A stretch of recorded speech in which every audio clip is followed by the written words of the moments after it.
A chuva fina de junho molhava as calçadas de São Paulo quando Marina chegou ao portão da igreja. Seus cabelos embaraçados escorriam água suja e o cheiro acre que emanava de suas roupas, as mesmas há semanas, fazia as pessoas se afastarem instintivamente. Ela conhecia bem aquele movimento, o desvio de olhar, o passo acelerado, a mão cobrindo o nariz disfarçadamente. Aos 32 anos, Marina carregava nas costas não apenas uma mochila rasgada com todos os seus pertences, mas o peso invisível de ser tratada como se não existisse. Naquela manhã de domingo, ela não pretendia entrar. Apenas buscava o café com pão que algumas igrejas distribuíam na saída do culto.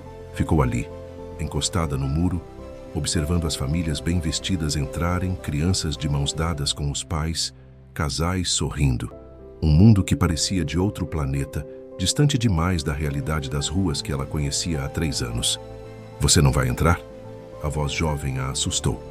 Marina levantou os olhos e viu um rapaz de uns 25 anos, cabelos escuros, sorriso genuíno. Ele não desviou o olhar, não cobriu o nariz. Simplesmente esperou a resposta. "Eu não estou vestida para isso", murmurou Marina, apontando para suas roupas manchadas, para os tênis que mal tinham sola. "Deus não se importa com roupa", disse o rapaz, estendendo a mão. "Meu nome é Rafael, seja bem-vinda." Marina hesitou. Quantas vezes já havia sido expulsa de lugares, tratada como intrusa, como se sua presença contaminasse os ambientes. Mas havia algo diferente naquele olhar, algo que ela não via há muito tempo. Respeito. Ela seguiu Rafael para dentro da igreja. Sentiu os olhares, ouviu os sussurros, percebeu pessoas mudando de lugar para se afastarem. A vergonha queimava seu rosto. Estava prestes a sair quando sentiu uma mão em seu ombro. "Posso te dar um abraço?" Rafael perguntou simplesmente. Marina congelou. Um abraço? Fazia anos que ninguém a tocava com afeto. As únicas mãos que conhecia nas ruas eram as que empurravam, as que afastavam, as que negavam. Seus olhos encheram de lágrimas antes que pudesse controlar.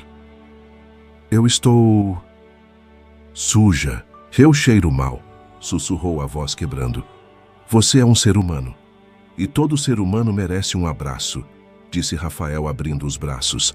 Quando ele a envolveu naquele abraço, algo se rompeu dentro de Marina. Ela chorou. Chorou anos de dor, de rejeição, de invisibilidade. Chorou a perda de tudo. O emprego que não conseguiu manter após a depressão. O apartamento que foi despejada. A família que se afastou. Chorou a mulher que havia sido e que achava ter morrido nas calçadas frias. Rafael não soltou. Segurou firme, como se dissesse silenciosamente: "Você importa." Aquele abraço durou talvez 30 segundos, mas foi tempo suficiente para lembrar Marina de algo fundamental que ela havia esquecido. Ela ainda era humana. Ainda merecia dignidade, respeito, amor. E se aquele jovem podia enxergar isso através da sujeira e do cheiro, talvez houvesse esperança. "Vem", disse Rafael, sorrindo através das próprias lágrimas. "Vamos arrumar um lugar para você tomar um banho e comer algo quente. Depois conversamos." Marina assentiu, incapaz de falar. Mas pela primeira vez em 3 anos, ao seguir aquele estranho generoso, sentiu algo renascer em seu peito. Algo pequeno, frágil, mas real. Esperança. Ela não sabia ainda, mas aquele abraço era apenas o começo de uma transformação que mudaria não apenas sua vida, mas a vida de centenas de pessoas que ainda viriam. Os meses seguintes foram os mais difíceis e, paradoxalmente, os mais transformadores da vida de Marina. Rafael não apenas ofereceu aquele abraço, ele ofereceu uma rede de apoio. Conectou Marina com um programa social da igreja que ajudava pessoas em situação de rua. Ela conseguiu uma vaga em um abrigo temporário, onde finalmente pôde tomar banhos diários, lavar suas roupas e dormir em uma cama. Mas o caminho de volta não foi linear. Marina carregava traumas profundos. As noites no abrigo eram atormentadas por pesadelos das ruas. O frio cortante, o medo constante, as situações de violência que testemunhara. Houve dias em que quis desistir, voltar para as calçadas onde, estranhamente, se sentia mais em casa. Porque ali não havia expectativas, Não havia a pressão de reconstruir uma vida que ela não sabia mais como viver. Rafael visitava o abrigo toda semana. Não apenas Marina, mas todos os moradores. Ele ouvia histórias, levava doações, organizava rodas de conversa. Com Marina, desenvolveu uma amizade especial. Ela começou a se abrir sobre seu passado, a infância difícil, o relacionamento abusivo que destruiu sua autoestima, a depressão que a fez perder o emprego como auxiliar administrativa, a espiral descendente que culminou nas ruas. Sabe o que mais doía? Marina contou certa tarde enquanto tomavam café no refeitório do abrigo. Não era a fome ou o frio, era ser invisível.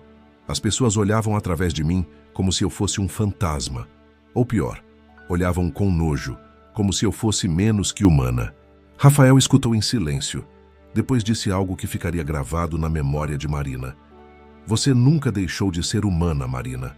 A sociedade é que esqueceu de enxergar, mas a humanidade não se perde nas ruas, ela se revela. Com o apoio da equipe do abrigo, Marina começou terapia. Foi diagnosticada com depressão severa e iniciou tratamento adequado. Pela primeira vez em anos, conseguiu enxergar além da névoa escura que consumia seus pensamentos.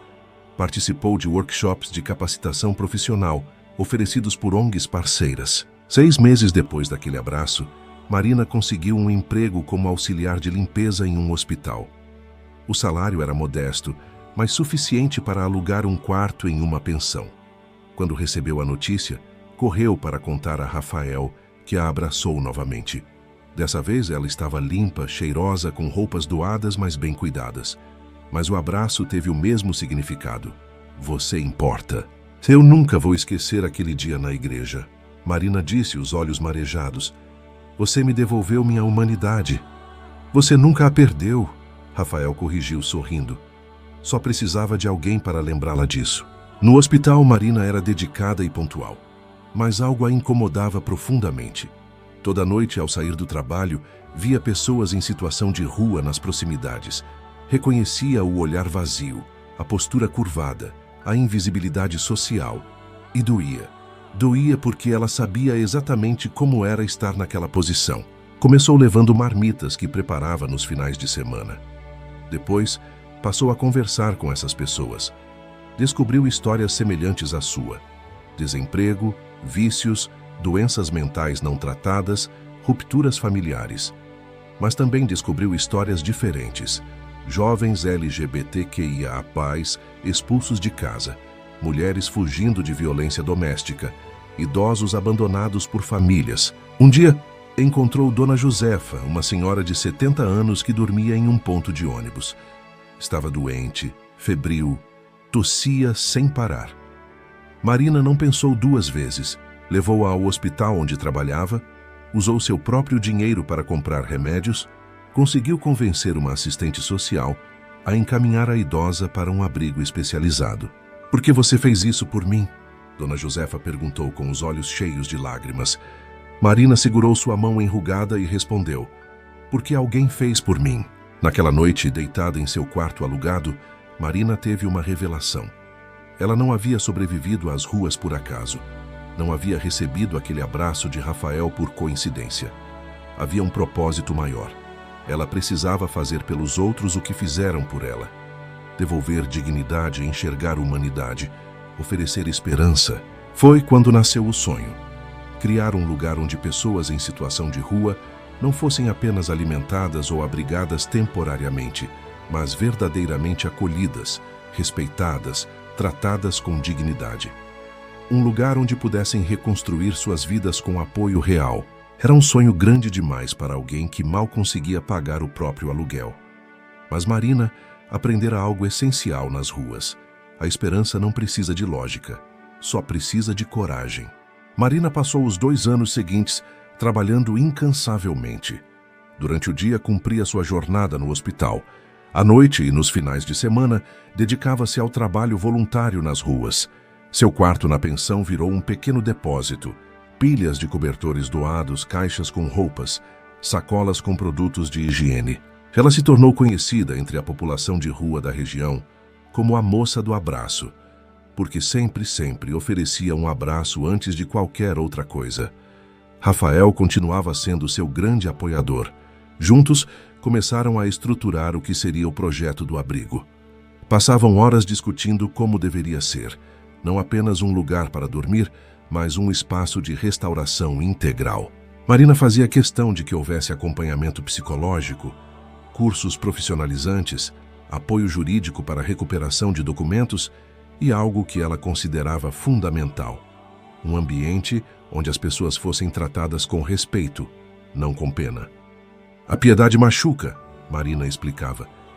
O que eu precisava não era que tivessem dó de mim, era que me enxergassem como igual, como ser humano digno de respeito. Nosso abrigo precisa operar nesse princípio. O maior desafio era financeiro. Marina economizava cada centavo possível, mas o sonho parecia distante demais.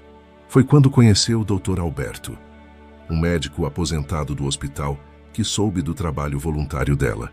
Comovido com a história de Marina e sua determinação, ele se ofereceu para ajudar. Tinha contatos, conhecia empresários, poderia abrir portas. Mas você precisa formalizar isso, Dr. Alberto explicou. Criar uma ONG, ter um projeto estruturado, apresentar números. As pessoas querem ajudar, mas precisam confiar que o dinheiro será bem usado. Marina se matriculou em um curso gratuito de gestão de projetos sociais oferecido por uma universidade. Estudava à noite, após o trabalho voluntário, muitas vezes até de madrugada. Havia disciplina nela que vinha da sobrevivência nas ruas. Quando se vive com nada, aprende-se a valorizar cada oportunidade. Com a ajuda de Rafael e Dr. Alberto, Marina fundou o Instituto Recomeço. O nome não foi escolhido por acaso. Era exatamente o que ela queria proporcionar às pessoas. No estatuto da ONG, ela incluiu algo em comum.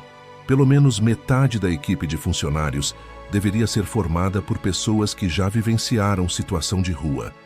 Ninguém entenderia melhor as necessidades dessa população do que quem já esteve lá. Os primeiros meses foram frustrantes. Marina bateu em dezenas de portas, fez incontáveis apresentações, ouviu muitos nãos. Alguns empresários eram diretos. Não acreditavam que uma ex-moradora de rua poderia gerir um projeto desse porte. Outros eram educadamente céticos. As rejeições doíam, mas Marina aprendera nas ruas que persistência não é opcional quando se tem propósito. A virada veio de onde ela menos esperava. Durante uma apresentação do projeto em uma pequena empresa familiar, a Dona Carmen ficou em silêncio por longos minutos após Marina terminar. Então, com lágrimas nos olhos, revelou: "Meu filho viveu nas ruas por 3 anos. Conseguiu sair, mas nunca encontrou um lugar como o que você está propondo. Ele morreu há 2 anos. Eu vou ajudá-la, não pelo meu filho. Ele já se foi, mas pelos filhos de outras mães que ainda têm chance." Dona Carmen não apenas fez uma doação substancial, ela convenceu outros empresários a contribuírem. Organizou um jantar beneficente onde Marina contou sua história publicamente pela primeira vez. Foi doloroso reviver cada detalhe, mas necessário. Quando terminou, havia silêncio absoluto no salão. Então, aplausos e doações que ultrapassaram qualquer expectativa. Com os recursos, Marina alugou uma casa grande em um bairro periférico. Nada luxuoso, mas digno. Começou as reformas para transformá-la no abrigo. Fez questão de que houvesse quartos individuais, não apenas camas em dormitórios coletivos. Instalou um banheiro completo com chuveiro elétrico. Ela nunca esqueceria como era precioso tomar um banho quente. Criou uma biblioteca pequena, mas aconchegante. Plantou um jardim na frente. "Por que um jardim?" alguém perguntou. "Isso não é prioridade." Marina sorriu. "Nas ruas você esquece que coisas bonitas existem. Esquece que pode haver vida, cor, crescimento. Este jardim é um lembrete diário. A vida pode florescer novamente, mesmo depois da devastação." 3 anos após aquele abraço na igreja, o Instituto Recomeço abriu suas portas. Na inauguração, Rafael estava lá, ao lado de Marina. Também Dona Josefa é agora recuperada e morando em um lar para idosos. Dr. Alberto, Dona Carmen e 20 pessoas em situação de rua que seriam os primeiros acolhidos. Marina respirou fundo antes de cortar a fita. Olhou para cada rosto presente e disse: "Este lugar nasceu de um abraço, de alguém que me enxergou quando eu era invisível. Agora vamos multiplicar esse abraço. Vamos enxergar, acolher e acreditar em cada pessoa que chegar aqui, porque todo mundo merece um recomeço." Quando as portas se abriram, Marina foi a primeira a entrar, e no hall cumprimentou cada novo morador da mesma forma que Rafael a cumprimentara anos atrás, com um abraço. Um abraço que dizia silenciosamente: "Você importa, você é visto, você merece dignidade." O sonho estava apenas começando. Os primeiros meses do Instituto Recomeço foram um turbilhão de emoções e desafios que Marina jamais imaginou enfrentar. Acolher 20 pessoas simultaneamente, cada uma com suas histórias traumáticas, vícios, doenças e desconfianças, revelou-se muito mais complexo do que qualquer planejamento poderia prever. Logo na primeira semana, houve uma briga séria entre dois moradores. Marcos, um homem de 40 anos viciado em crack, teve uma crise de abstinência e quebrou móveis da sala comum. Juliana, uma jovem trans de 23 anos, sofreu um ataque de pânico ao ser confrontada por outro morador que fez comentários transfóbicos.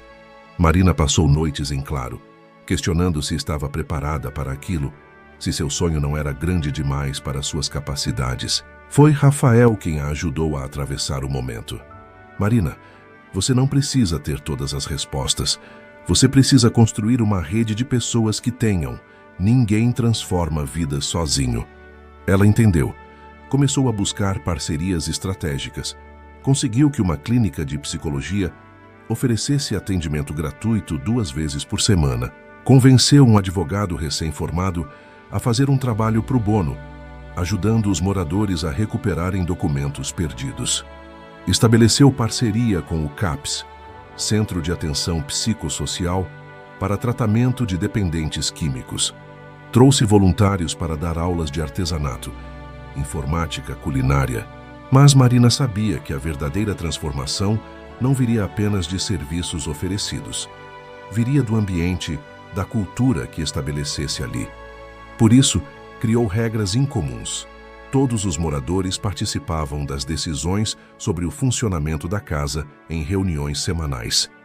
Havia escala de responsabilidades, mas ninguém era tratado como assistido. Eram tratados como residentes, como pessoas em processo de reconstrução.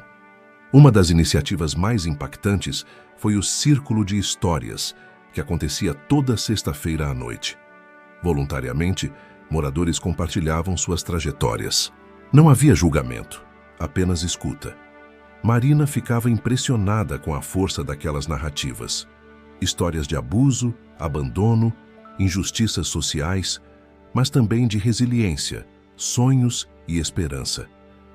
Foi em um desses círculos que conheceu profundamente a história de seu Antônio, um senhor de 60 anos que vivera nas ruas por 15 anos. Ex-professor de matemática, ele desenvolvera esquizofrenia não tratada e perdeu tudo. Com medicação adequada e acompanhamento psiquiátrico providenciados pelo Instituto, seu Antônio começou a melhorar significativamente. "Eu posso ajudar", ele disse um dia para Marina. "Posso dar aulas de reforço para as crianças da comunidade. Posso ser útil novamente." Marina abraçou a ideia imediatamente. Transformaram uma pequena sala em espaço de estudos, e seu Antônio passou a dar aulas gratuitas 3 vezes por semana. Ver aquele homem que chegara ao instituto completamente perdido, agora ensinando álgebra para adolescentes da periferia, era a prova viva de que o recomeço era possível. Juliana, a jovem trans, revelou talento extraordinário para a cozinha. Marina a matriculou em um curso profissionalizante de gastronomia. 6 meses depois, Juliana conseguiu emprego em uma padaria do bairro. No dia em que recebeu o primeiro salário, voltou ao instituto com lágrimas nos olhos. "Eu achei que nunca mais seria nada além de invisível. Obrigada por me enxergar, Marina, mas nem todas as histórias tinham final feliz, e essa foi a lição mais dolorosa para Marina." Carlos, um jovem de 28 anos, parecia estar progredindo bem. Havia conseguido emprego como ajudante de pedreiro, estava há 2 meses sem usar drogas, falava em alugar um lugar próprio. Então, uma noite, simplesmente desapareceu. Levou alguns pertences e voltou para as ruas. Marina ficou devastada. Sentia-se responsável, culpada. Passou dias procurando Carlos até encontrá-lo dormindo embaixo de um viaduto, completamente drogado. Quando tentou convencê-lo a voltar, ele gritou: "Você não entende. Aqui eu não decepciono ninguém. Lá eu tinha que ser melhor, tinha que conseguir. E eu não consigo, Marina, eu não consigo." Rafael a encontrou chorando no carro após aquele encontro. "Você não pode salvar todo mundo, Marina. Algumas pessoas ainda não estão prontas. E tudo bem, o que importa é que você estará lá quando elas estiverem." Aquela experiência mudou a perspectiva de Marina sobre o trabalho. Ela aprendeu que recomeçar não é linear. Não há cronograma, não há garantias. Algumas pessoas precisariam de múltiplas tentativas. Outras, talvez nunca conseguissem. E isso não diminuía o valor do trabalho. Apenas o tornava mais humano, mais real. Com o tempo, o Instituto Recomeço ganhou reputação. Jornais locais publicaram matérias sobre o trabalho. Doações aumentaram. Marina conseguiu contratar uma pequena equipe permanente. Uma assistente social, uma psicóloga, um educador social. E como prometera no estatuto, metade da equipe era formada por pessoas que vivenciaram situação de rua. 1 ano e meio após a inauguração, o Instituto já havia acolhido 53 pessoas. 18 conseguiram emprego e moradia própria. 21 ainda estavam em processo de reconstrução. 14 haviam retornado às ruas, mas sabiam que as portas continuavam abertas. Marina estabeleceu um ritual. Todo morador que saía do Instituto para recomeçar vida própria plantava uma muda de árvore no jardim. Era um símbolo de crescimento, de raízes, de permanência. O jardim, que começara pequeno agora, tinha 18 mudas florescendo. À noite, quando todos dormiam, Marina caminhava por aquele jardim e lembrava-se de si mesma, anos atrás, suja e invisível na porta da igreja. Lembrava-se do abraço de Rafael e entendia, finalmente, o significado profundo daquela experiência. Ela não havia sido salva apenas para si mesma. Havia sido salva para multiplicar salvação. Havia sido enxergada para aprender a enxergar outros. Havia sido abraçada para abraçar o mundo. 3 anos após a inauguração, o Instituto Recomeço estava consolidado. Mas Marina percebia que ainda havia muito a fazer. A demanda era infinitamente maior que a capacidade de atendimento. Todas as semanas, dezenas de pessoas procuravam o abrigo e ela precisava negar vagas por falta de espaço. Cada não doía como uma punhalada, porque Marina sabia exatamente o que significava estar nas ruas sem opções. Foi durante uma reunião com a equipe que surgiu a ideia de expandir. Não apenas aumentar o número de vagas no instituto atual, mas criar uma metodologia que pudesse ser replicada em outros lugares. Marina estava relutante no início. Sentia que mal conseguia gerenciar o que já existia. Mas doutora Paula, a psicóloga da equipe e também ex-moradora de rua, argumentou com sabedoria. Marina, você nos ensinou que ninguém transforma a vida sozinho. Isso vale para você também. Se ficarmos presos à ideia de que só você pode fazer isso acontecer, limitamos o impacto que esse trabalho pode ter. Precisamos formar multiplicadores. A ideia fez sentido. Marina começou a documentar meticulosamente toda a metodologia do Instituto Recomeço. Os protocolos de acolhimento, as estratégias de reinserção social, o modelo de gestão participativa, as parcerias estabelecidas, até os erros cometidos e as lições aprendidas. Transformou tudo em um manual que poderia ser usado por outras organizações. Dr. Alberto, que permanecia como conselheiro voluntário do Instituto, conseguiu uma parceria com uma universidade federal para um projeto de pesquisa e extensão. O Instituto Recomeço se tornou objeto de estudo acadêmico e Marina foi convidada para dar palestras sobre políticas públicas para a população em situação de rua.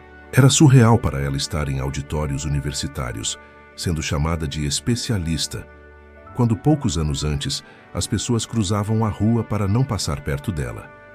Durante uma dessas palestras, Marina conheceu Amanda, uma empresária do setor de tecnologia que havia criado uma fundação voltada para causas sociais.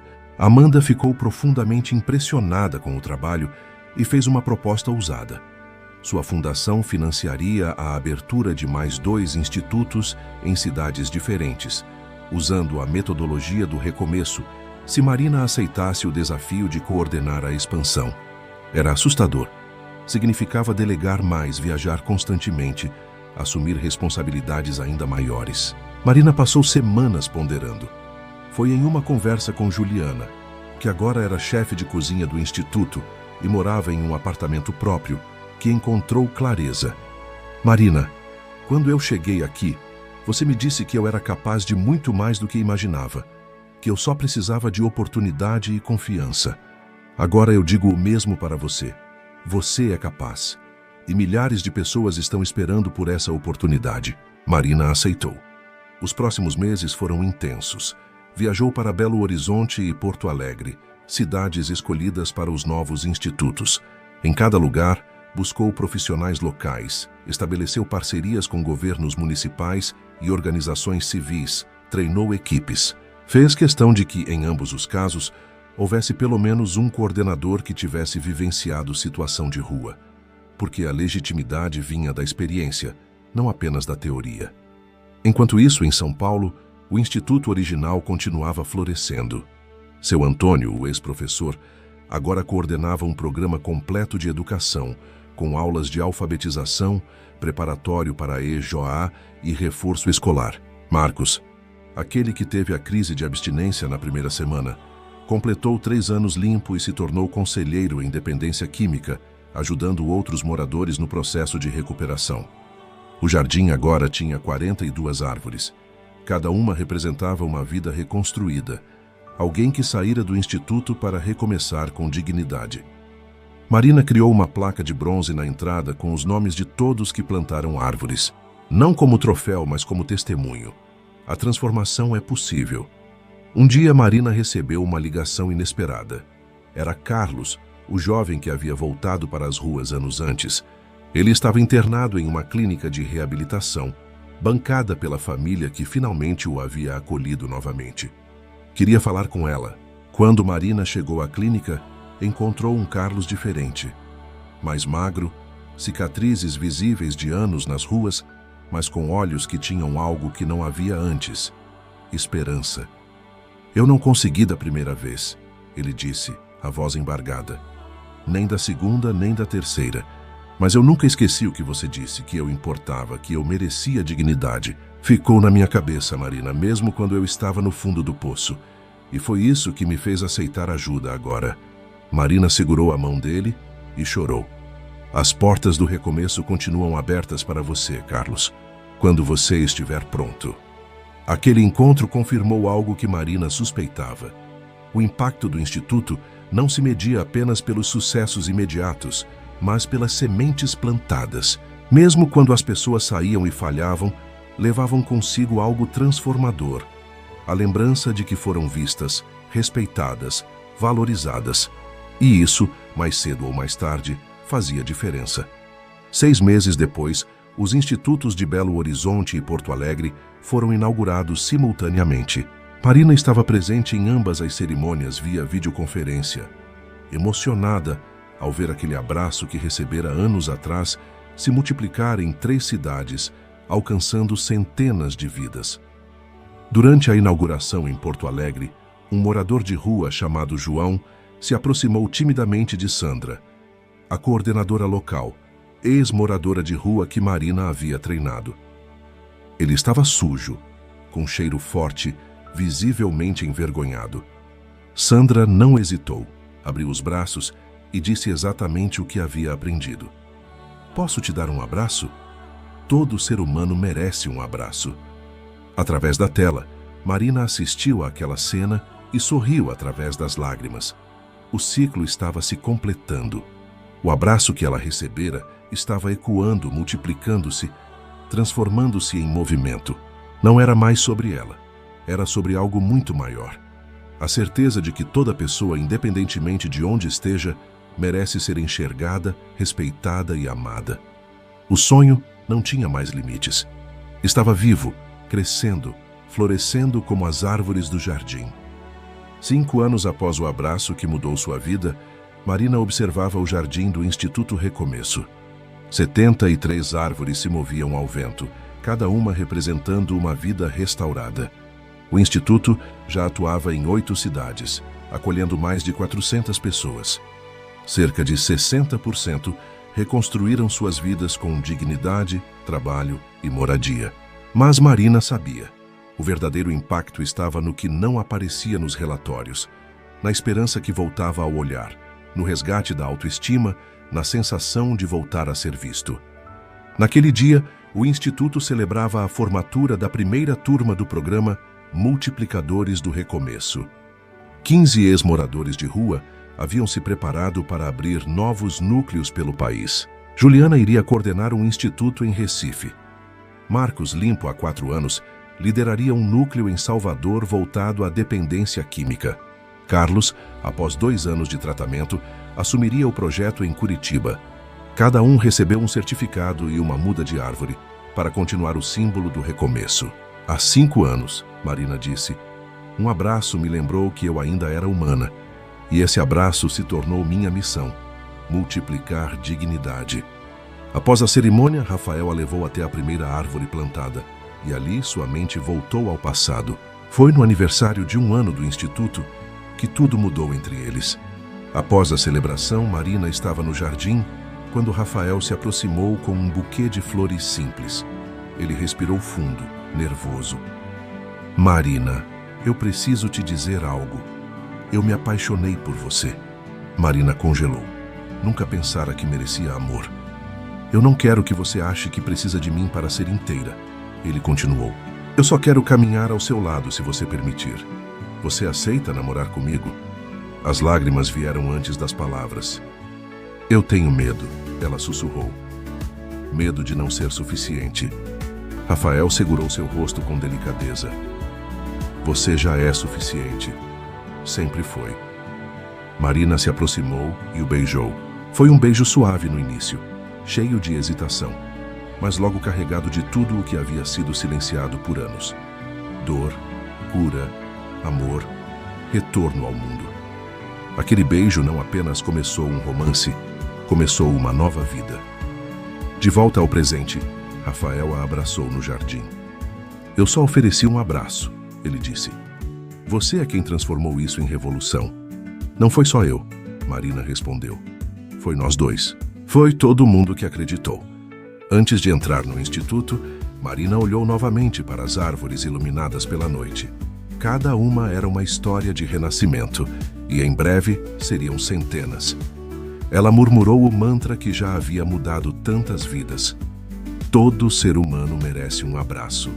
Simples, verdadeiro e capaz de transformar o mundo. Um abraço por vez.